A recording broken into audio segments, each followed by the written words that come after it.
Hi, Jane. Hi, Lisa. Thanks for joining me this morning. Can you introduce yourself and tell me a bit about your involvement with the creative arts? Right, my name's Jane Byrne, and I am a poet, short story writer, illustrator, painter, crafter, fiddler, dabbler. Um, if you can make it or write it, then I want to do it. Oh, and I forgot. I'm also obsessed with ukulele. And I've taught myself to play the ukulele. Whether it's good or bad, I don't know. So I suppose I would add amateur musician to that list.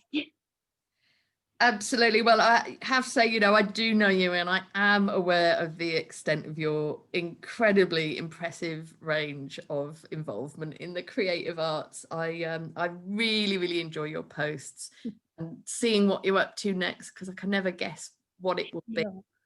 Sometimes I don't know what it's going to be next. So has this always been the case? Have you always been creative? Did you come from a creative background?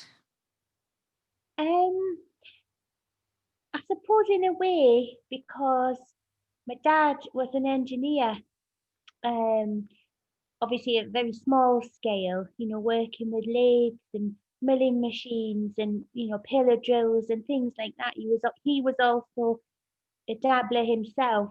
At home there was always a car to be fixed or some DIY to be done, so we were always doing something. And my mother used to sew our clothes, she could knit, and things like that. So I think that was necessity forces you to do things like that for yourself when you come from sort of poorer backgrounds as well. Um, so I think that it's always been around in some respect. Even when you think back to my grandma, she was a knitter and she used to crochet and sew and things. So I think it was more around back then as well. I mean, I'm nearly 50, so you're talking like a slightly different generation maybe to now, where you don't grow up with those many crafts just naturally going off around you. So I think some of that did soak in. I don't remember a time when I wasn't wanting to read or write or draw or make something. So I think in some way it was just naturally inbuilt into me. I was no good at school at maths or physics or chemistry or anything like that. I couldn't do anything like that. All I wanted to do was make and draw and read. Terrific. So really interested to know because I know you're here now. You're at your Teesside Uni doing your MA, and I'm just wondering before that move, did you just create and just become so good at it through doing it? Did you have any kind of formal instruction, like workshops, anything like that, or is it just kind of from within? Well, with regard to sort of crafts, they're just something you sort of tinker with. And that only, I mean, any of them really only come from practice.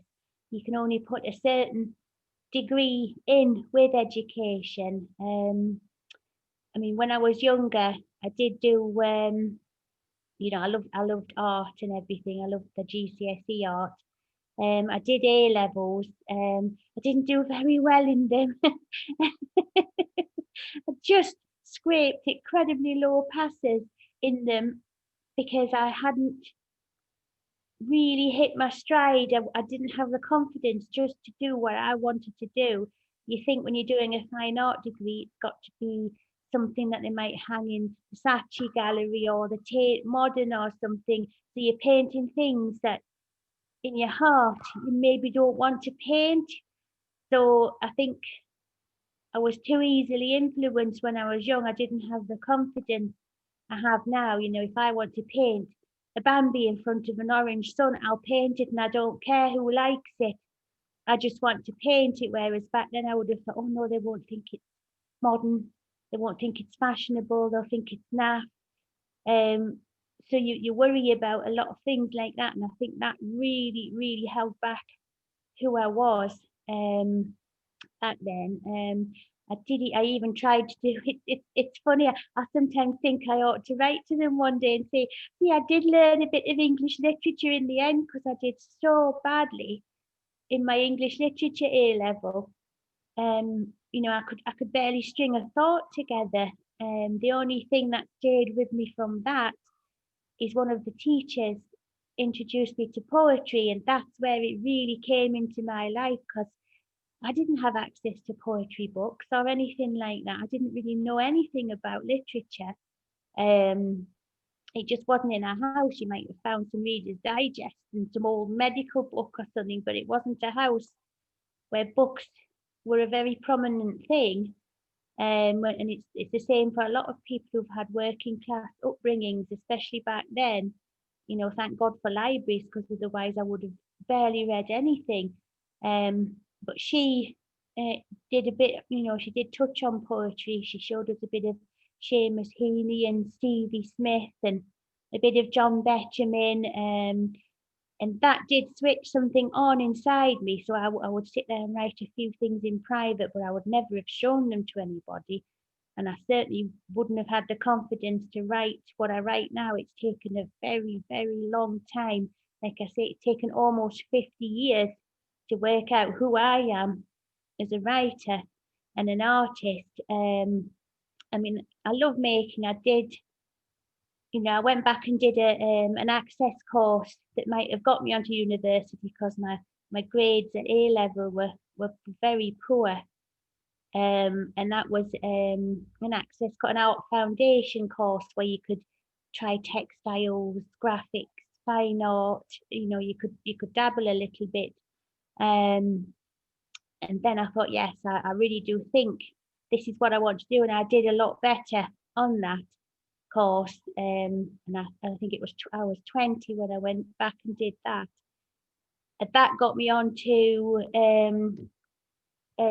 Northumbria University, obviously in Newcastle, where I did a course in 3-dimensional design, which was just basically making, because I did specialize in jewellery and silversmithing. So I did that for a number of years until I worked so hard and mad at it, I got dreadful carpal tunnel syndrome, and that put an end to that. So, I had to rethink again what I might do.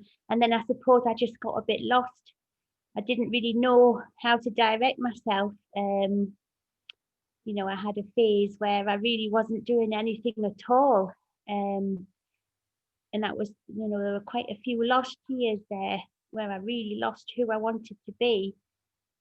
And then I found myself sort of married. I found myself a mother, and that obviously takes, much of your time up and your thinking. And then I ended up just stuck in dead end jobs and dead end jobs and dead end jobs. And that seemed to be like a good sort of decade of my life, just sort of lost and wasted, really. I did do a lot of things with my son, we read a lot. I did a lot of making with him. I made clothes for him and, things like that. But it wasn't until, I'm trying to think, I think it was 2007 or something like that.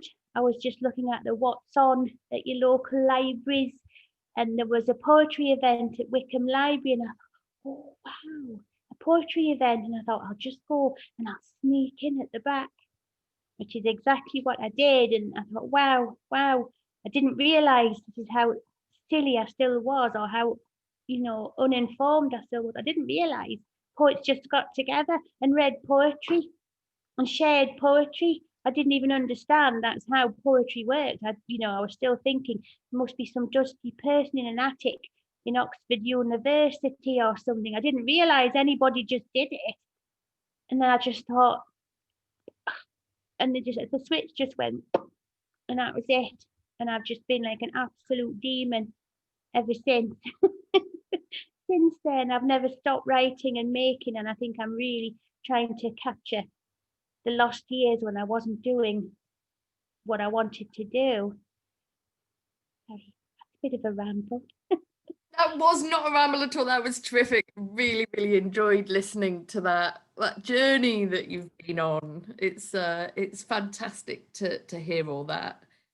Because by the time I met you, I mean, you were like an established poet with books published, who is, you know, headlining gigs. So, you know, it's just amazing to think that, you know, in that amount of time, from being somebody who would sneak in at the back and suddenly think, oh wow, this might be something I can do. And I mean, you've done it really, haven't you? Yeah, Great. I think it's good to hear that people can come to poetry and art through different ways, that you don't have to worry about whether or not you've used the more acceptable route, the more academic route.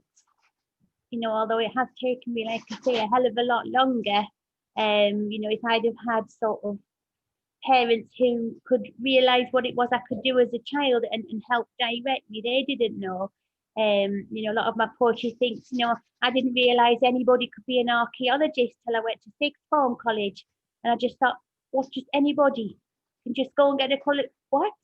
That's how absolutely clueless I was. I thought those jobs belonged to different people. I genuinely did. And it isn't too late. Sometimes I think it's too late. I wish I was younger. But you've just got to do the best you can with the time you've got, I suppose.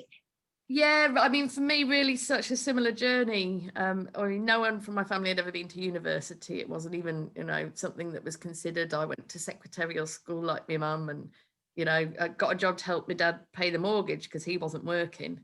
And yeah, it was only after I had kids, and I tried to go back to work and found that, you know, my ability to have a decent job or to earn any decent amount of money had been really obliterated by having 5 years off at home with kids. And like somebody, my kind of dad, my real mentor, he was like, go to university. And I was like, I can't go to university. I haven't even got A levels. And then it turns out that you can. Yeah. And you could, you know, and I just couldn't believe it. And also when I looked, and there was only about 3 universities in the whole country that were offering creative writing, and one of them happened to be pretty much on my doorstep. And I was just like, I was just blown away by my entire experience of going to university and what that brought me, and how completely transformational that's been, and how utterly impossible this kind of life would have seemed to me if somebody had told me at the age of 16 that eventually. I wish I knew what the answer was to that divide that cuts us off from the access that we need to know that we can do these things. You know, and it's still there. It really is still there. It kind of still reminds me of whether you went to grammar school or not in the old days. And if you went to grammar school, you could have this set of jobs, and if you didn't, you could only have this set of jobs. And it still often feels a bit like that. And I wish I knew how to say, you know, this is how you break down that divide. First, you know, that anything, you know, it's not as accessible to sort of working class people, and I wish it was. You know, I wish there was, you know, a way of breaking that down for younger people. What I'd say is that you are saying this right now, and a lot of the purpose of this listening storytelling exercise that I'm doing here with this project is exactly that, is so that people know that whoever you are, whatever background you come from, might find that the arts is for you, and you might find a sense of self-worth and purpose that you never imagined that you could have. Yeah, even if it just remains a hobby or an interest, it can do so much for your mental health, for your life. You know, it can really nourish you in ways you don't realize, even the simplest craft. And people always say, I couldn't do that. And I say, well, why? You could. You know, there's so many things you can do, and people keep telling themselves that they can't. And you don't have to make a living out of it, even if you just keep a small part of yourself. That is your means of expression, and that's the most important thing fundamentally. And the better you become at expressing yourself within it, that's when your work really starts to take flight. Absolutely. I honestly couldn't put it any better myself. This has been a real true joy talking to you. It's been really, really inspiring. And I'm really looking forward to getting this interview out there so that other people can take inspiration from it. It's been Oh, well, if it helps at all, I'm really, really happy. brilliant. And good luck with your studies. As I say, I don't think you really need them, but it's nice to have a little bit of formal education there to find out that you've been doing it right all along. That's it, yeah. From writing by instinct to knowing that I actually have been getting it mostly right. And I'm just really enjoying throwing myself into that MA. I never thought I'd go and do something like that and, pass through the hallowed portals of Newcastle University and be part of an academic community. Really, that's the biggest surprise of all, is that I can hold my own within it. And I didn't know that I could till I started this course. I thought I might, but I didn't know for sure. Terrific. Absolutely loving it. And when we're allowed back out in the real world, I'm going to have a massive party down the auxiliary for all of my incredible interviewees. So I look Oh, forward to raising a few glasses with you then, Jane. no problem, Lisa. Lovely to talk to you. Take care, darling. Bye.